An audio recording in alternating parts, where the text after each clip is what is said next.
Sky নিউজকে প্রধান উপদেষ্টা ডক্টর মোহাম্মদ ইউনূস একটি সাক্ষাৎকার দিয়েছেন। সেই সাক্ষাৎকারের মূল ফোকাস পয়েন্ট হচ্ছে শেখ হাসিনা এবং তার পরিবার ও সহযোগীদের বিচার।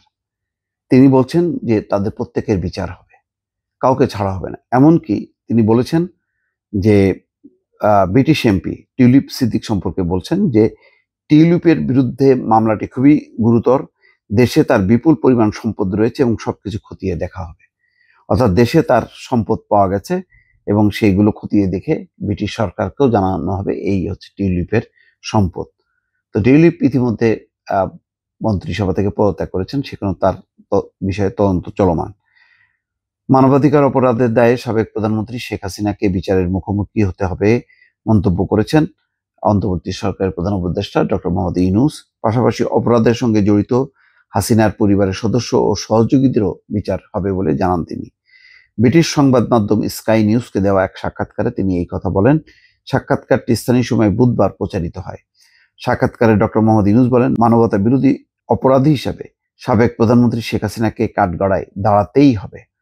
তিনি বলেন, বিচার হবে শুধু তার নয়, তার সাথে জড়িত সকল লোক, তার পরিবারের সদস্য, তার ক্লায়েন্ট বা সহযোগীদেরও। তিনি বলেন, শেখ হাসিনাকে বিচারের মুখোমুখি করার প্রমাণ সরকারের কাছে আছে, কিন্তু তিনি বাংলাদেশে শারীরিকভাবে উপস্থিত নেই। তাই প্রশ্ন হলো, আমরা কি তাকে বাংলাদেশে ফিরিয়ে আনতে পারবো কিনা? এটি নির্ভর করছে ভারতের উপর এবং আন্তর্জাতিক আইনের নির্দেশনার উপর। গীতপূর্ণ কথা বলেছেন তিনি।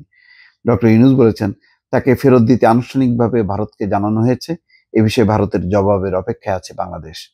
সম্প্রতি হাউস অফ মিরর্স বা আয়নাঘর নামক কুখ্যাত গোপন কারাগারগুলোর মধ্যে একটি পরিদর্শন করেছেন ডক্টর মোহাম্মদ ইউনূস। এই বিষয়ে তিনি বলেন, আয়নাঘরগুলো যখন আপনি নিজের চোখে দেখবেন এবং নির্যাতিতদের সঙ্গে কথা বলবেন, তখন বুঝতে পারবেন যে কতটা ভয়ঙ্কর মানবাধিকার লঙ্ঘন হয়েছে। আয়নাঘরগুলো সেনাবাহিনীর আওতাধীন, তাই জনসাধারণের জন্য উন্মুক্ত করা হয়নি। তবে আমাদের পরিকল্পনা রয়েছে এগুলো জাদুঘরে রূপান্তর করা, যাতে জনগণ সেখানে আসতে পারে এবং ইতিহাস জানতে পারে। এটা খুবই গুরুত্বপূর্ণ একটা তথ্য যে সেনাবাহিনীর ভিতরে যেই সমস্ত আয়নাঘর আছে সেগুলি উন্মুক্ত করা যায়নি, পরিকল্পনা আছে সেগুলো জাদুঘর করা হবে এবং মানুষ যাতে সেগুলো পরিদর্শন করতে পারে। হাসিনার বিরুদ্ধে তার নিরাপত্তা বাহিনী এবং পুলিশকে ব্যবহার করে শত শত নেতা কর্মীকে অপহরণ, নির্যাতন এবং হত্যার তদারকি করার অভিযোগ রয়েছে। হাসিনা, তার ঘনিষ্ঠ সহযোগী এবং প্রায় 800 গোপন কারাগারের নেটওয়ার্ক তদারকি করার দায়ে অভিযুক্তদের অনেকেই বাংলাদেশ থেকে পালিয়েছে। ইউনূস বলছেন, অভিযুক্ত অপরাধের সাথে জড়িত লোকের সংখ্যা এবং পরিসর বেশি হওয়ায় কাজ করতে সময় লাগছে। তিনি বলছেন, সবাই এই অপরাধের সঙ্গে জড়িত ছিল, পুরো সরকারের সাথে জড়িত ছিল।